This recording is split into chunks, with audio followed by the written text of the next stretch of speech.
Time for 49ers Rush Podcast.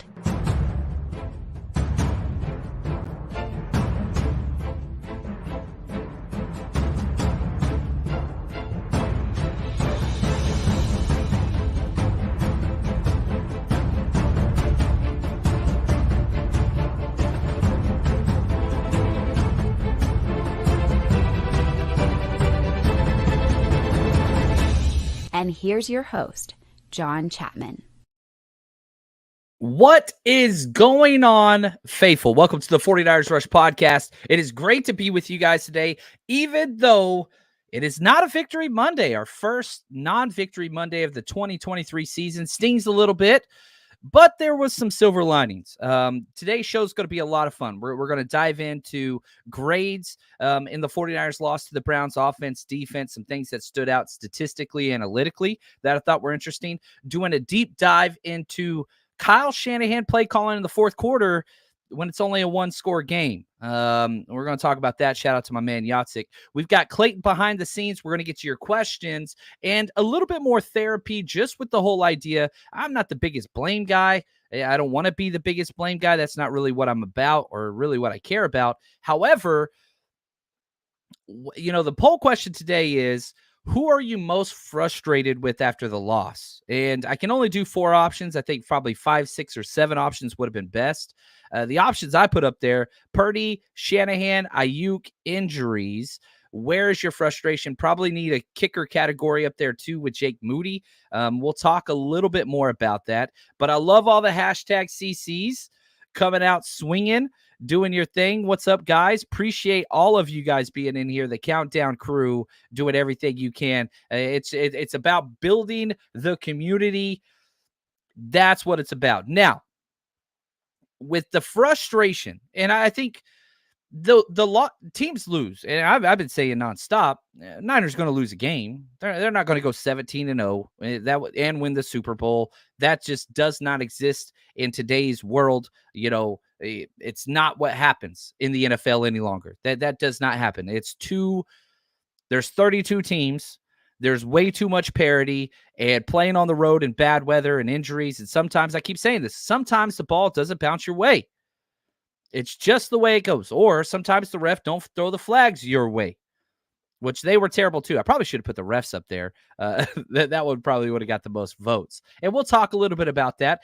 We do have clips from the press conference. We'll share some of those just on how everything kind of fits in. Shanahan, we've got clips from Bosa, Trent Williams, Brock Purdy, and Fred Warner. We got all those things, and we're going to be talking about those. So if you got questions, let us know. If you want to dive into something, that's totally cool too.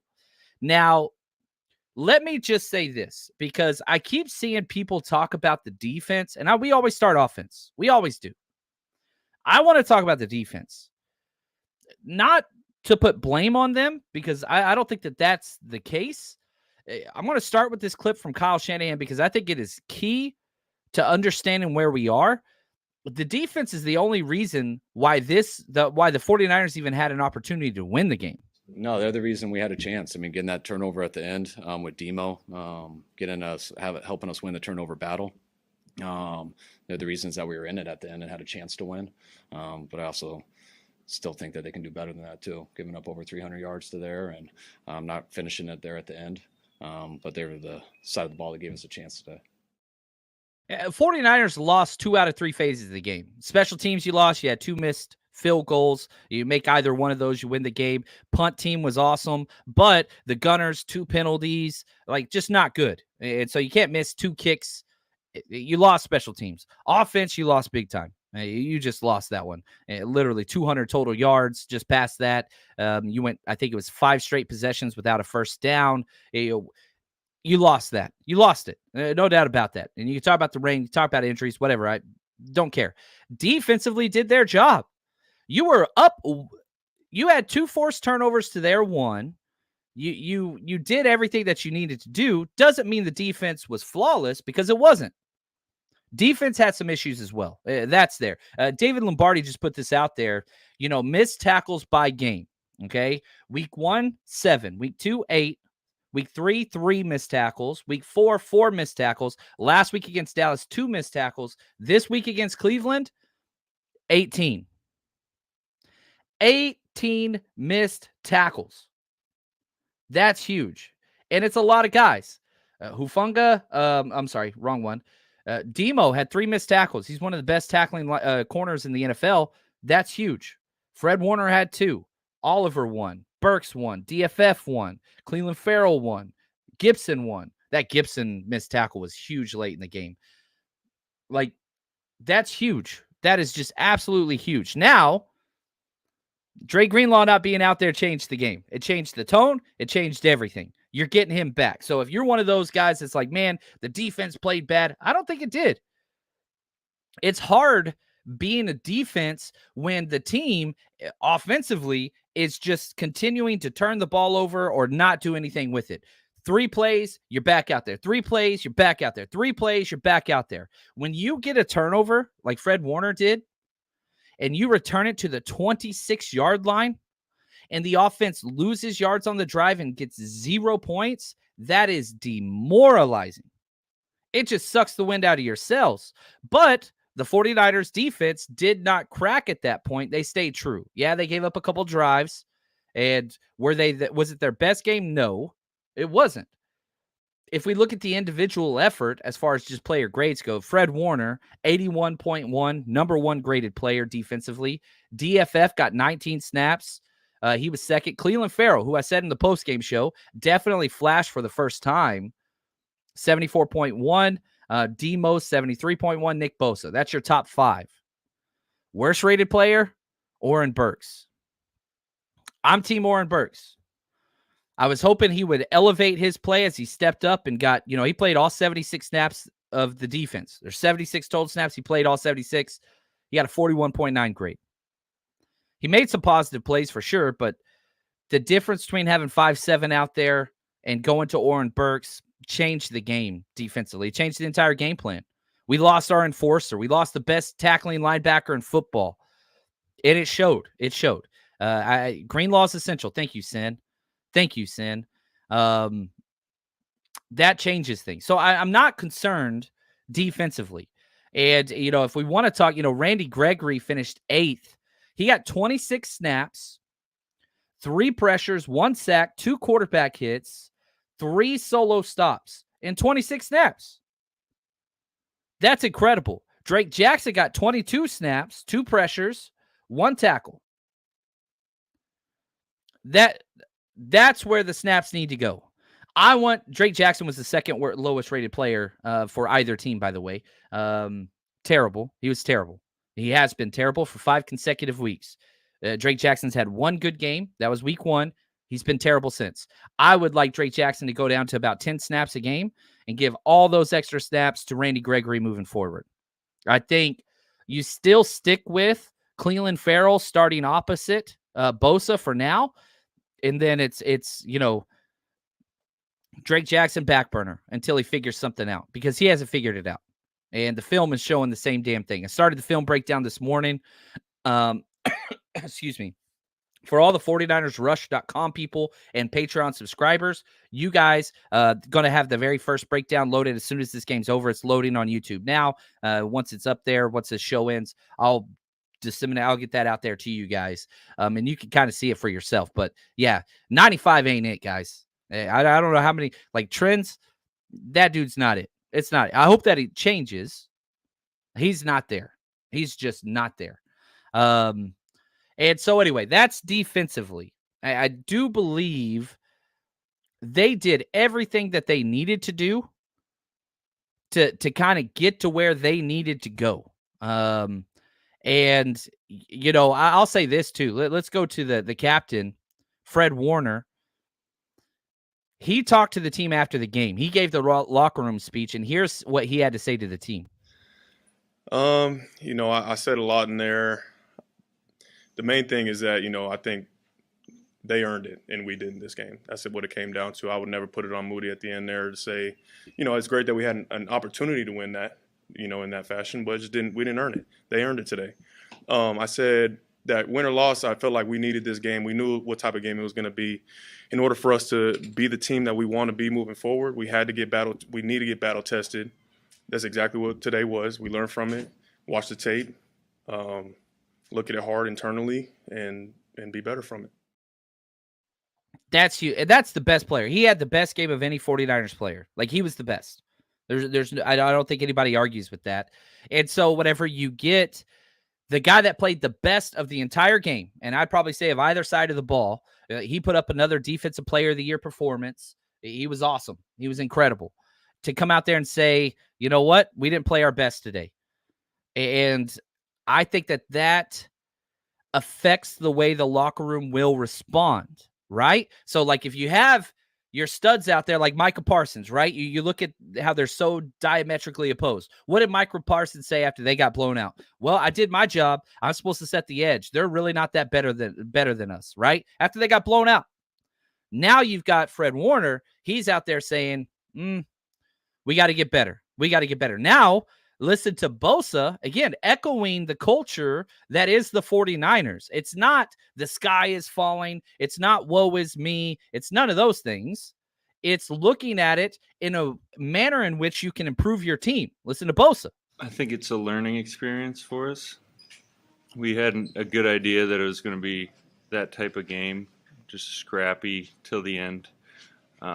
It's an unbelievable defense, and we needed to match their intensity, and we let up too much. So definitely a learning experience of how teams are going to attack us, especially teams who know our scheme because they run a similar scheme. But yeah, you just got to take it as a learning experience. I don't think we deserve to win today. Don't think we deserve to win. Learning experience. You're not blaming the refs. You're not doing any of those things. We're fans. We're going to blame the refs. Refs played a part in it. That's not why you lost, though. I will never, nobody ever loses a game because of the refs. Did the refs play a negative impact against the 49ers? Yeah, 100%. Not why you lost. Not why you lost. Not why you lost. Did they make it harder to win the game? Yes, they did. Not why you lost. Do I like refs? I don't. I can't stand them. They're terrible. And they always got to shove their face and be the center of attention, and I hate that. And I hate how there's no recourse against terrible officials. None whatsoever. That bothers the hell out of me too, but that's okay. Not why you lost. If you let the game be decided by the refs, your fault. That's your fault. And so, anyway, I digress. So, sticking with this idea of preserving a winning culture, a winning mentality, a winning attitude in the midst of a loss on the road to a lesser team, I think that's kind of how do you do that, right? And we heard from the captain of the defense, we heard from the reigning defensive player of the year, and probably in the offseason, the number one thing I get is how much people dislike Shanahan's attitude, arrogance, all those different things. His failure to learn, his failure to adapt. Just got through talking to my man Rick, who's the best, and he said the same thing. Not that I disagree with him, but listen to Kyle Shanahan address what the blame is and where it should fall. And we went against a very good defense to start with. That's why we expected it going in. I thought we did some good things in the first half. We had two opportunities in the first half to get two really big plays that I think would have changed a lot of it. And we missed both of them. One getting a penalty on it, so we didn't get to do it. And then we came out in the third quarter, got way behind the chains, whether it was a penalty, a stuffed run. We got in a ton of second and longs, which you tell me we get in that many second and longs, third and longs versus that defense. I got a real good idea of how it's going to go. But it wasn't just Brock, it was everybody. Everybody had their turn on offense especially, and it starts with me. It starts with me. Now, that is key. This is something that's new. In the past, Shanahan has been very dismissive about responsibilities. Shanahan has kind of stayed, we're calling the plays, whatever else. And not that he puts blame on different people, but him and Jimmy, that's a couples therapy session that I don't even want to get into. But he wasn't falling on the sword for Jimmy. That was never going to happen. And, just sticking with the poll, who are you most frustrated with after the loss? Shanahan has the highest number of votes. 48%. There's 4 options. This dude's sitting at half the votes. And I am very frustrated with Shanahan. You know, last night we had our Zoom hangout session for all our Jerry Rice tier members. And Yatsik, what's up, brother? You know, we were talking. He's the one that kind of gave me this idea. He says, you know, he wants to research the run to pass ratio in the fourth quarter games since Shanahan's been here in 1-loss games. In close games in the fourth quarter, what does Shanahan do? So John Chapman's crazy self wakes up early. Film wasn't processed yet. So I dove in, opened up the play-by-play call logs, and I went through every single game the past 2 years of the 49ers, play-by-play, offensive play calls. And the whole idea was this: 49ers games that were decided by 7 points or less at any point in the fourth quarter, okay? So while the game was within 7 points or less, I charted every run and pass play that was called in fourth quarter and overtime. So that Raiders game applied as well. The results were staggering. And if we just look at the Browns yesterday, 1 possession game, the 49ers were even up during a lot of this. You called 3 run plays. You called 13 pass plays. Clayton shaking his head behind the screens. It's that bad. That is terrible. And, you know, I put out there, Sonia. Oh, I love this comment. Sonia, you're the best.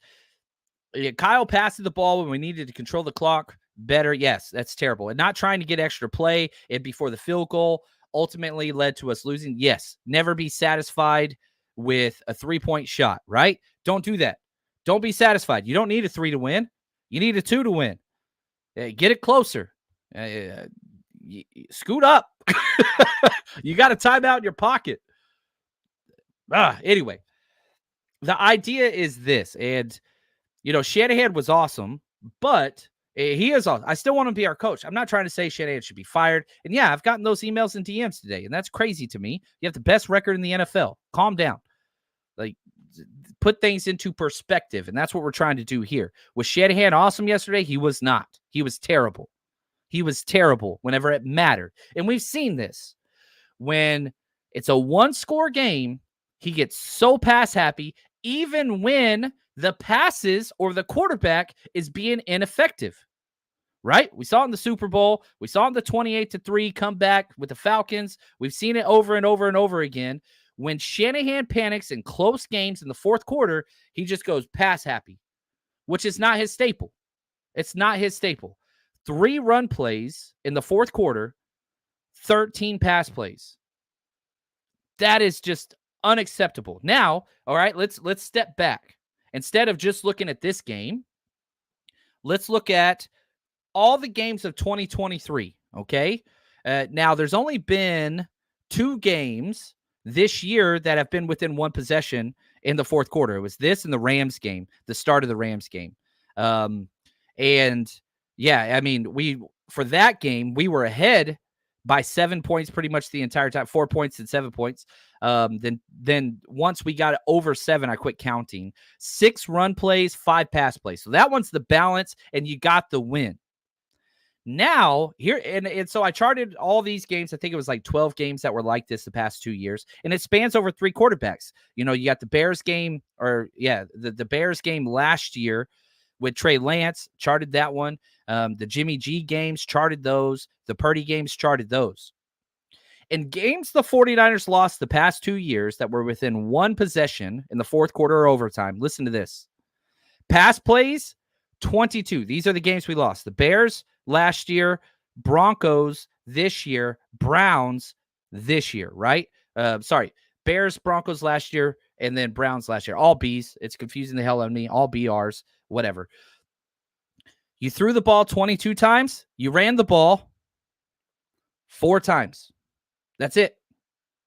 That's it. That's an 85% pass to run ratio. That's terrible. So in the 3 games that you lost that were close, 4 quarter, 85% pass ratio. Terrible.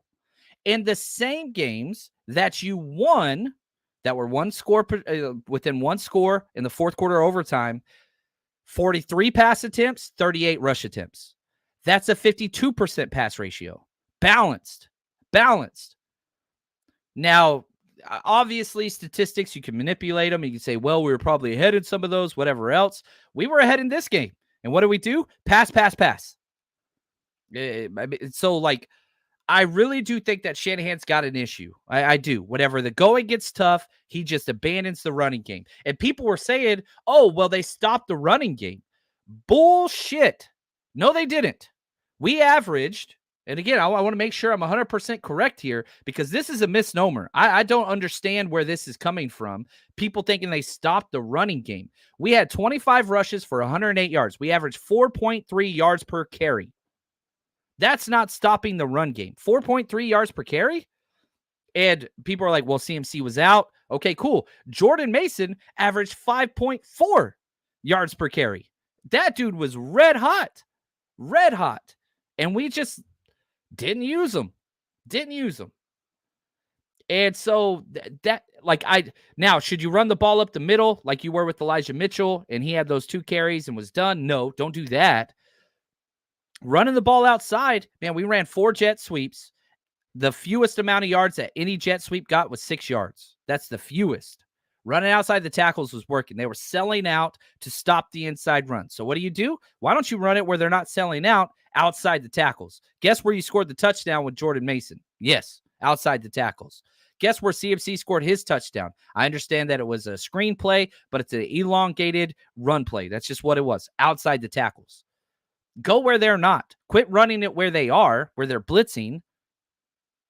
Joe P., what's up, man? Thank you for the super chat. He said, only frustrated with Shanahan during the 4-minute drill. Rule number 1, get the timeouts, chew the clock. We didn't either.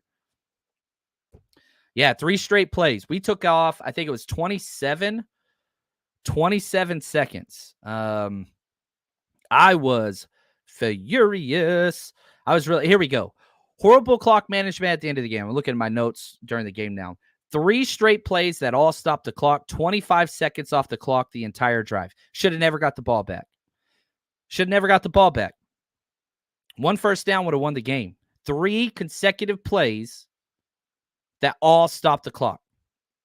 And what's crazy about all this, because there is an asterisk hanging over. It doesn't reflect it in the standings, 5-1.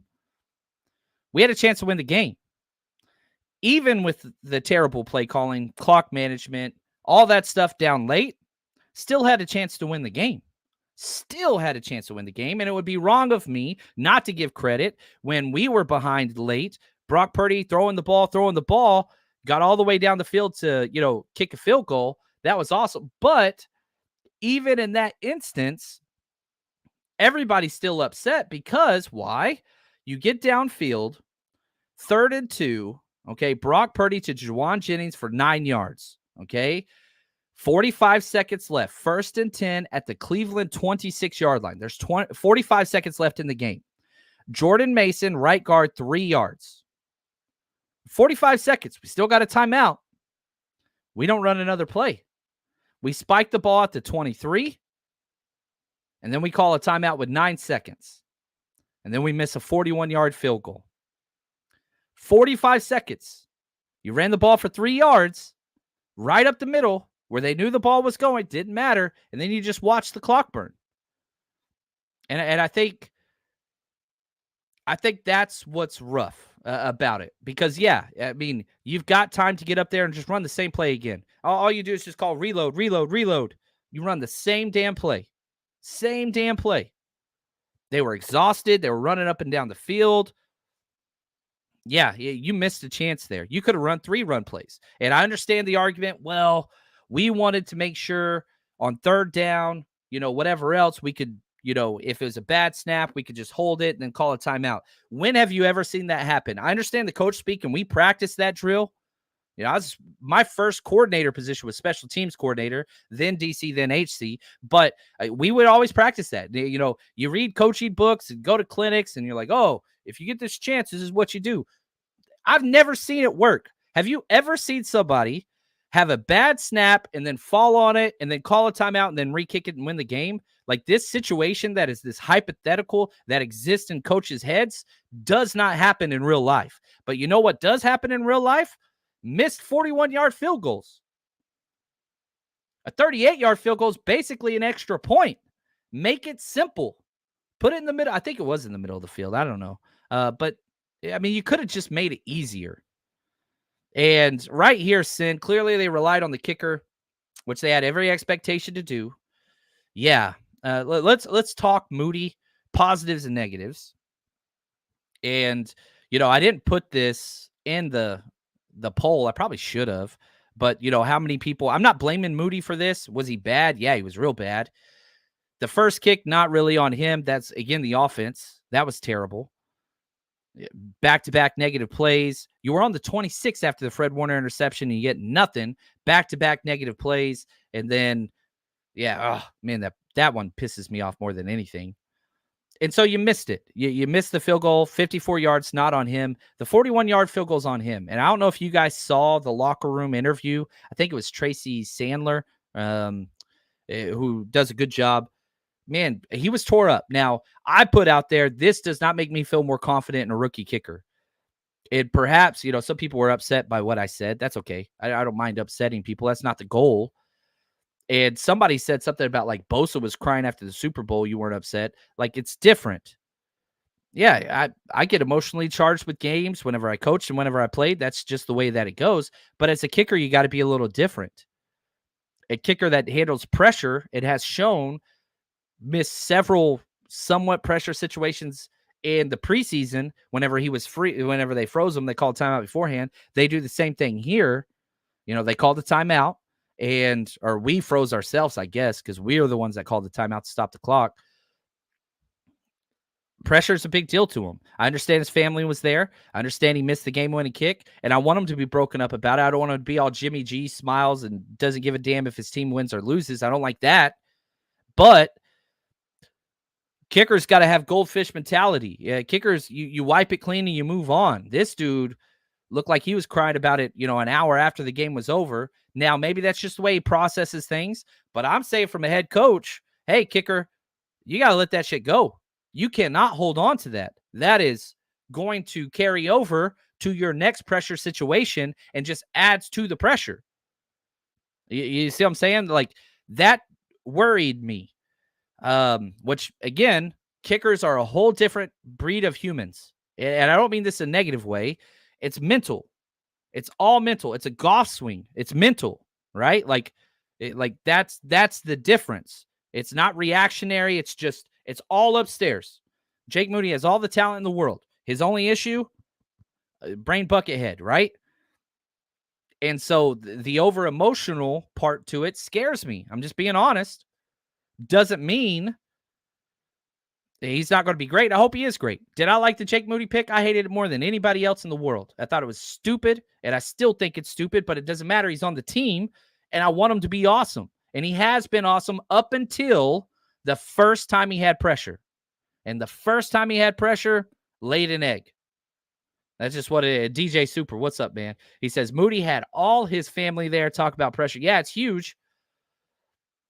It's huge. And I want what's best for the kid, but I'm just saying it's a little bit of a red flag that he was not that hung up about it. I want him to be hung up about it, but yeah, you got to go. And I thought about cutting the clip, but I didn't want to because I didn't like it. I didn't like the clip. I just didn't like it. Right here, Sid says, we need another kicker until he's more acclimated. Man, you spent the highest pick in the past decade, the second highest pick in the past decade on a kicker. You got to roll with this cat. And Robbie Gould's still out there on the couch somewhere. I don't want him. I don't want that dude. I don't think you carry two kickers. I mean, that just kills the Robbie Gould ain't coming back for a vet minimum anyway. Yeah, right there, the new, DB mentality. That's exactly correct. Yeah, and so you take it and you move on. You take it and you move on. And so I hope Jake Moody gets an opportunity. He's going to. There's going to be close games in the NFL, ladies and gents. At some point, you got to answer that call. He's missed one. You know what I mean? Well, he missed the 54-yarder. That's not on him. I really don't put that on him at all. And right here, the team having his back will go a long way. He'll be fine. I love that, Dave. I think that's huge. And right here, I think this is the right clip, and I'm sorry if I played the wrong one. Shout out to Juan Salas. He crushed it. This is Fred Warner talking about, how he would not put the loss.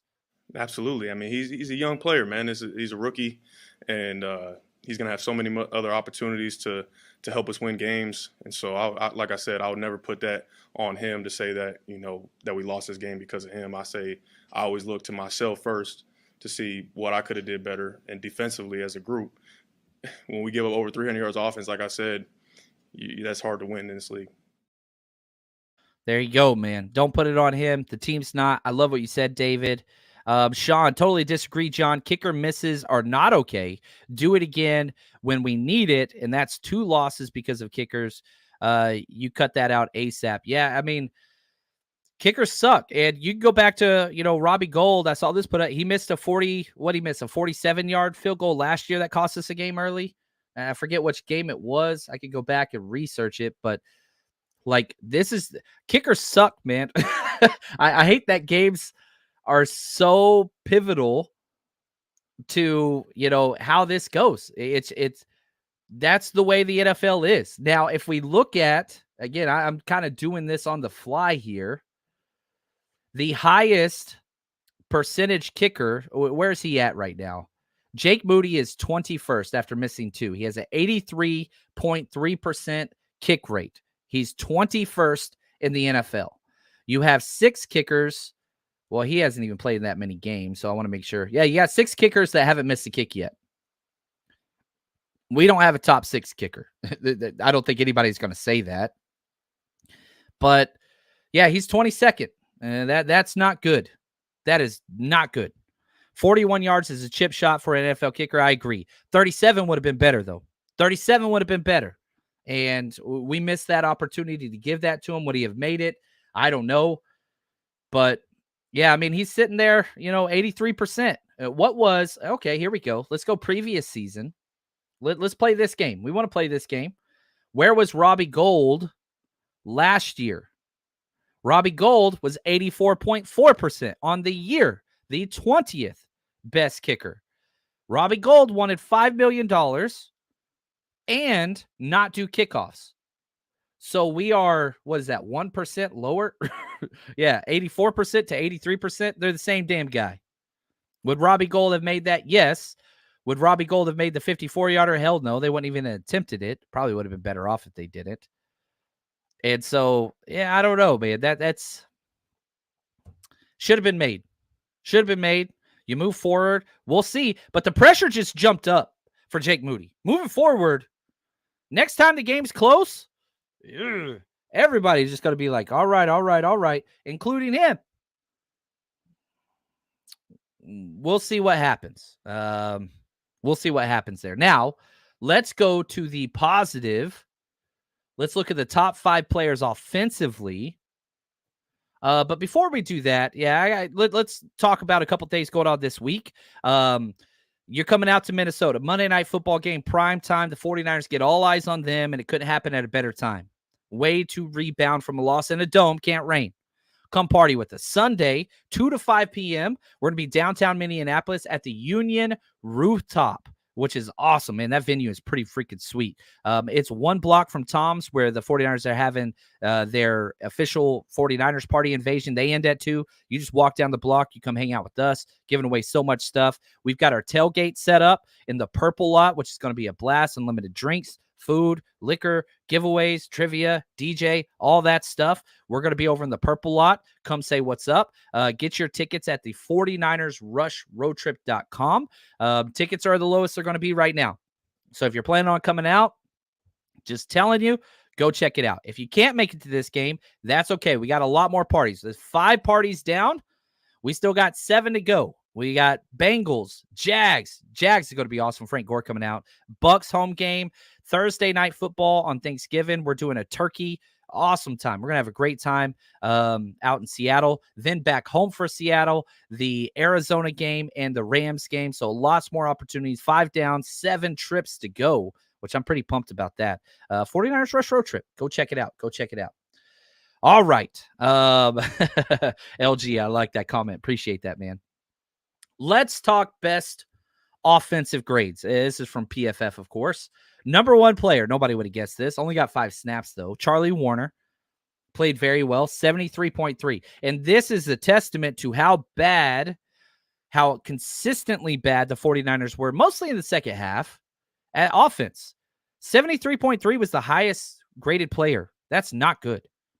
Juwan Jennings, 71. He played 33 of 62 snaps. So your top 2 rated players are rotational guys, not your consistent starters. Brandon Ayuk was 3rd, which is crazy to me. And maybe I'm being crazy on Brandon Ayuk, but the reason why he was high is he had the highest run block grade.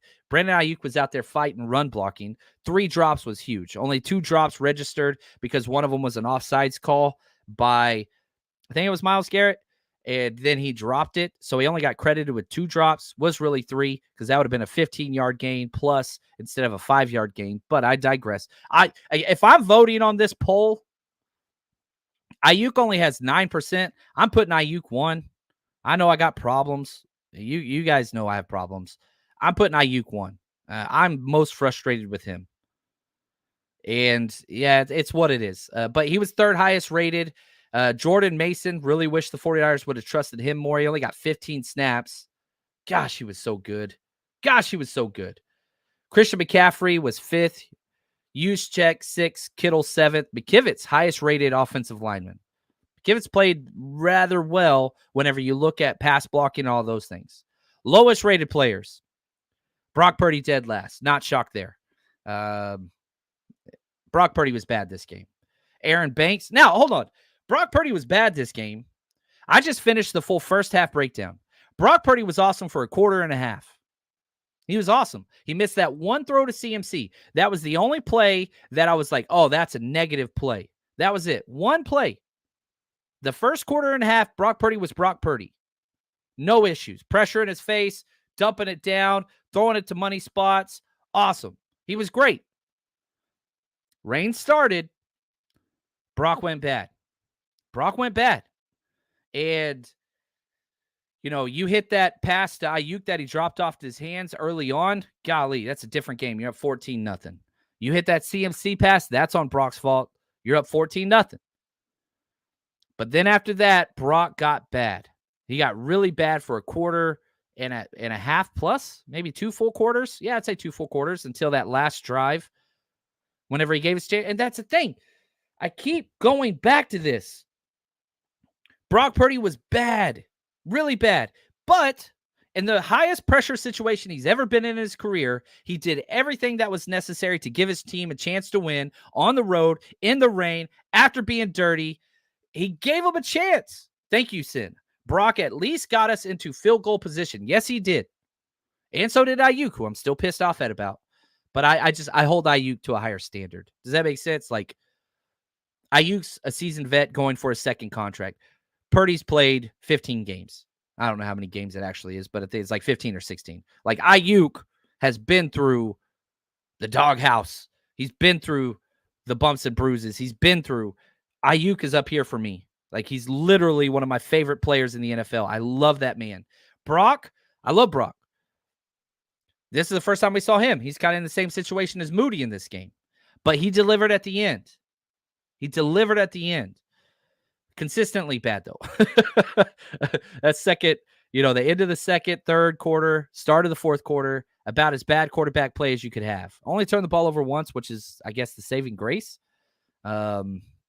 Big Papa John, what would you do if you had a quarterback who had trouble holding the ball in the rain? Is there drills or something you could do? Yeah, the Niners do this. Every team does this. You get a big old 55-gallon trash bucket, trash can bucket out there. You fill it with water, and you dip the freaking ball in there like 3 or 4 times. Then you snap it and make them go through 7-on-7 like that. Also, smaller hand quarterbacks, it's the Teddy B method. You wear a damn glove in the rain. You got to practice that.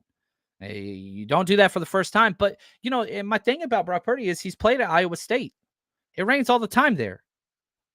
So he's played in rain. I don't know what the deal was. He had about 5 plays in a row where it was just like, yikes, man.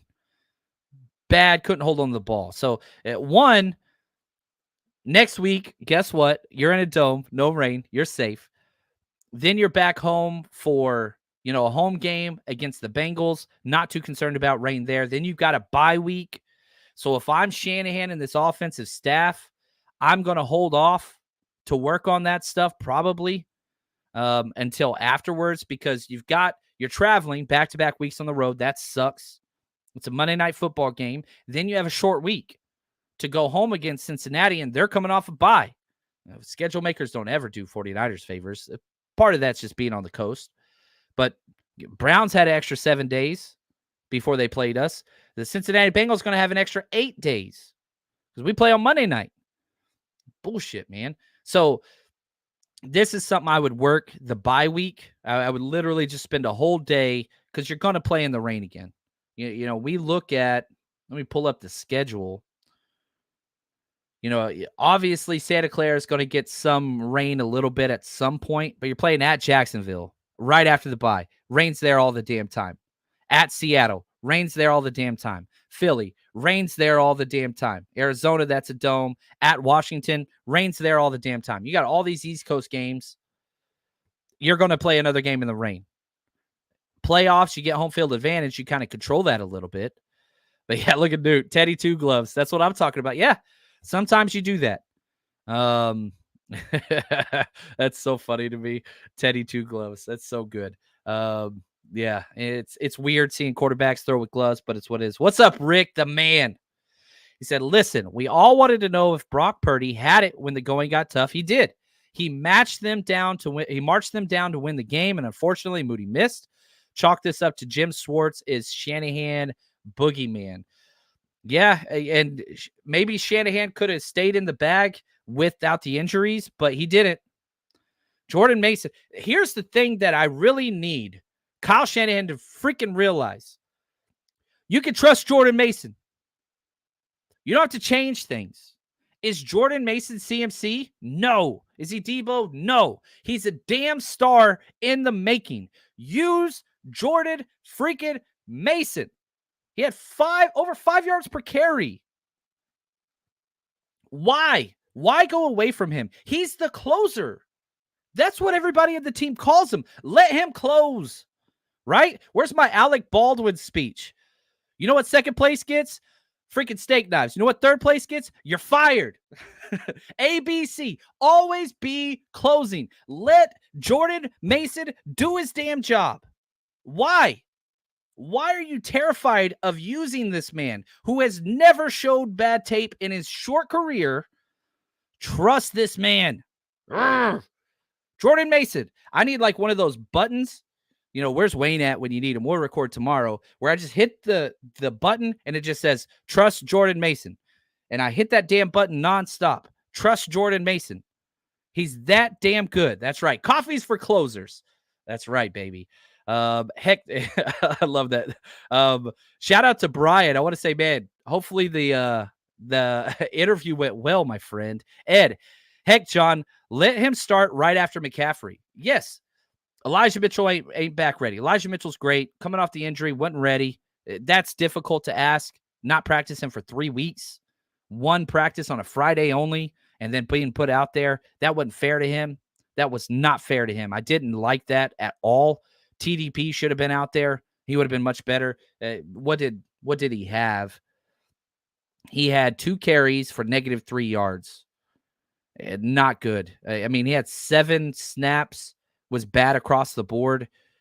Jordan Mason only got 15 snaps. That's stupid when CMC didn't play the whole first half or second half. That's dumb. That's dumb. It's a 1-possession game, Kyle. Trust Jordan Mason. That should be the title of the show. Ugh. You're going to get me all fired up out here, man. Jordan Mason's a beast. Jordan Mason's a freaking beast. You know what else is awesome? This right here behind me. Y'all see this? It is now up. It is live as we speak. The link is in the description of this video. I am pointing to my 19, I think this is 92 whenever I got it, starter pullover jacket. Homage has it live now. Now, please click the link on my video or podcast if you want to go check that out, because that supports the show. That comes back to us. It helps us with sponsors in the future, things like that.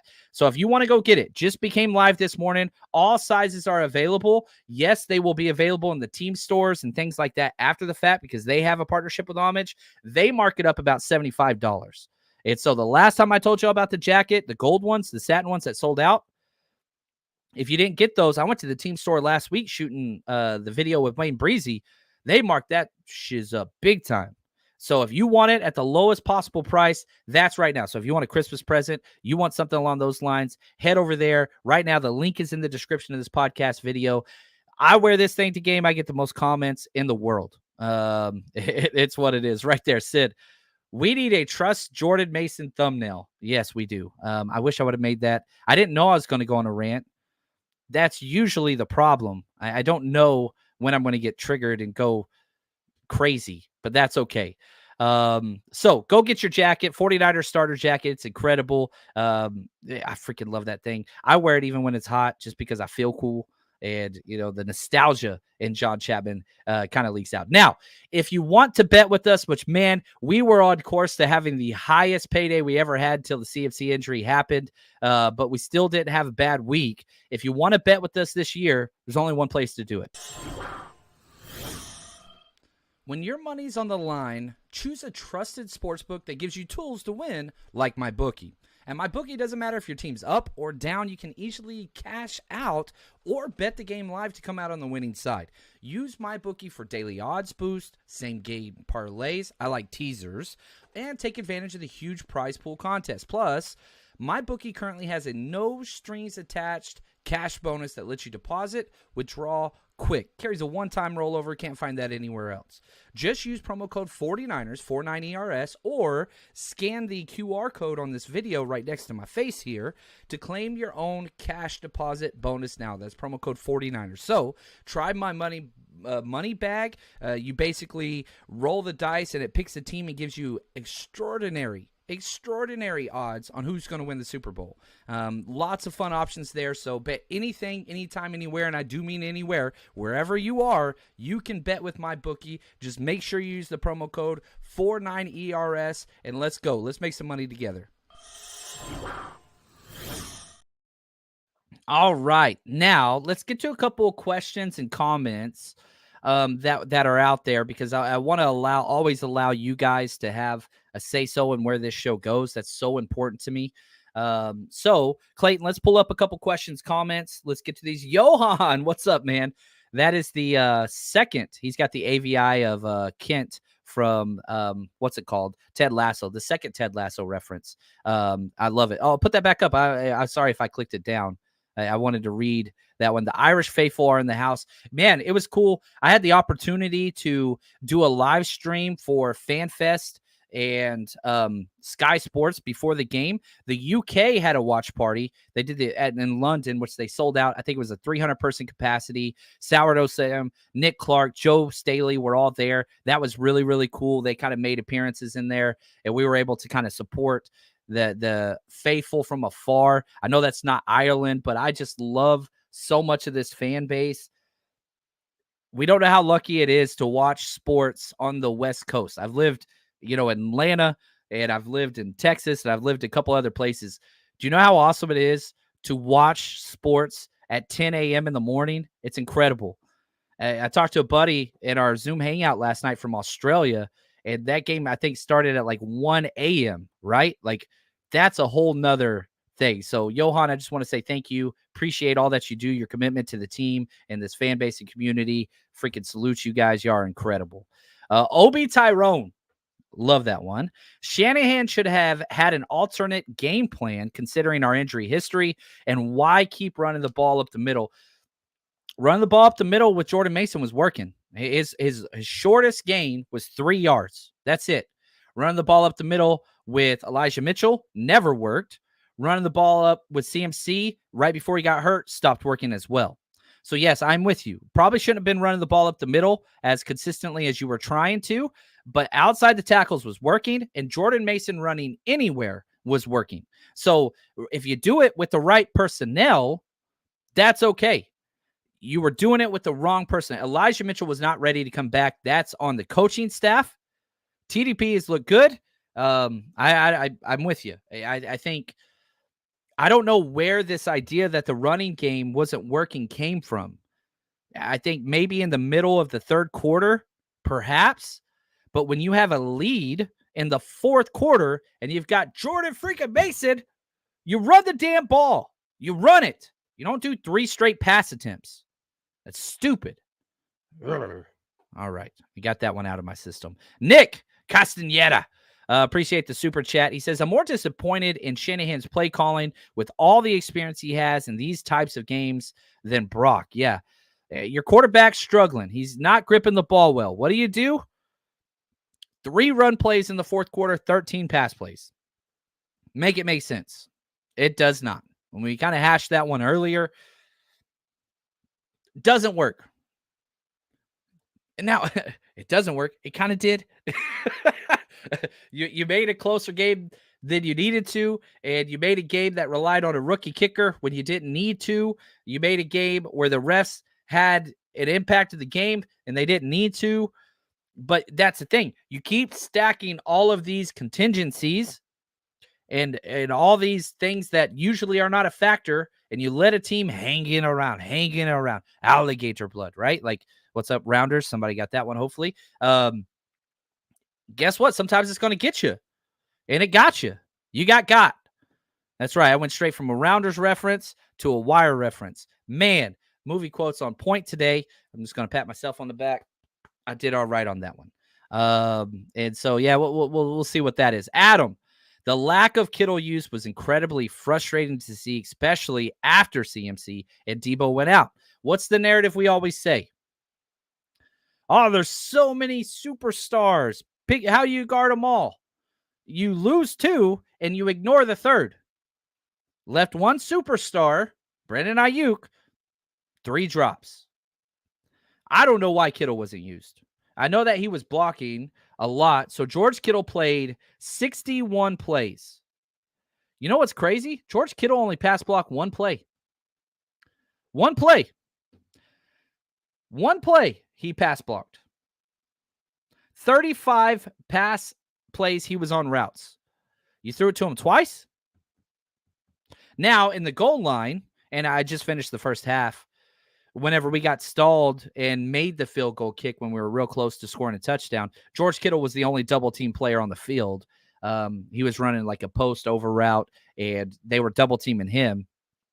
We checked down to CMC. Ray ran a bad route and allowed his defender to affect CMC. It was a bad throw from Purdy. But, yeah, Kittle should have been used. Now, he only had 1 catch for 1 yard, but one of his plays got wiped off by a penalty. It was a quick 5-yard out where he got the first down, and it was wiped off by a penalty. And it was a questionable call big time. But still, why not go after 8-5? He just scored 3 touchdowns. I don't understand. Debo's out, CMC's out. You got Ayuk and Kittle still. That's enough to beat this team. And you didn't even give him a chance. Yeah, it was bad. It was bad. Michael Pickle, what's up, brother? Love this dude. Trying to catch more live shows. Thanks, John, for the therapy. And let's this whole show is about putting things into perspective. And we're kind of burying this game, hopefully, today. Now, I'm going to keep going through the film and all that stuff, see what we can learn. But as a coach, as a player, you got 24 hours to celebrate the win. You got 24 hours to celebrate the loss or to learn from the loss.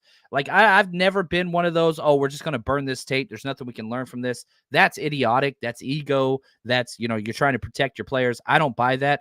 There's so much to learn right here.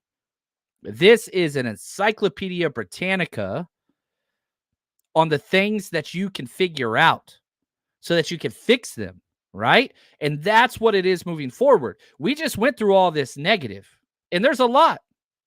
But that doesn't mean this is a bad team. It doesn't mean you should fire Shanahan. It doesn't mean you shouldn't trust Brock Purdy. It doesn't mean our defense is bad. It doesn't mean any of those things. It means they missed an opportunity.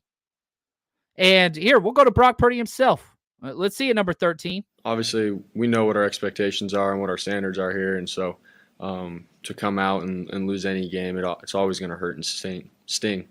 For us, yeah, we were on that streak and all that kind of stuff, but we don't try to focus on the outcome. It's more about being our best every play, every drive, every series, and then it just falls into place how it needs to. So for us, we feel like we failed, our own expectations today in terms of playing our best, and that's something that we're going to have to watch the film and be better at. But at the same time, we got some games to play, a season to look forward to ahead of us, and we're going to learn from it. It's going to sting right now for the next couple of days, but we got a good group, so we'll bounce back. And there's nothing lost. Whatever goals you had going into this game, none of those are lost. Number one goal, win your division. You're in first place by a game and a half. Seattle lost as well. Rams beat the Cardinals. What else is new there? But you're fine. You didn't lose any traction in the NFC West. All right. You look at the NFC playoff picture. Guess what? You have the best record in the NFC. Now you're tied with Detroit, who already has one conference loss. They lost to Seattle. And then you're tied with the what's it called? The Eagles. Guess what? You play them week 13. So you're in 100% complete control of your own destiny. Now, are the 49ers going to go 16-1? No, they're not. They're not. I'm sorry. I hate to tell you guys this. This isn't going to be the only loss this year. But if the team gets better from this experience, which I think is right there, that's what it is we are looking for. This is still the best team in football. I hate to tell you, I don't know how people exist that are so reactionary that you want to email somebody that Kyle Shanahan should be fired after this. And I thought it was a satirical email, but I got 7. Really? What the hell? I don't know, man. Stuff is funny to me. This is the best team in football. Nothing's going to change. And we're good. We're good. So last thing, let's listen from the last press clip I want to play, and then we're going to wrap this show up. Nick Bosa, put this into perspective. The NFL season is really long. You're gonna have to deal with injuries. It happens to every team at certain points. I think we got out of it pretty good, but we lost some guys, and we need to be more ready to adjust when we do lose guys. But yeah, as a defense, I need to watch the tape, but I'm sure every single person has multiple plays that they would want back. I love this team. I really, really do. And sometimes it's hard, and I get it. When the team loses, we get frustrated. And I'm not saying don't get frustrated. I'm frustrated. Look at me. My face is red. Only difference is my face is always red. That's just what it is. I'm like the Hulk, right? You just stay angry. But I love you guys. We're going to be bringing content nonstop to you this week, okay? And we're going to learn from this, figure out what our things are, just like the 49ers are. And so I want to say thank you to Clayton, all our executive producers. Y'all are the best there is. And until next time, we are right. First place ain't bad place to be. Till next time, stay strong, faithful.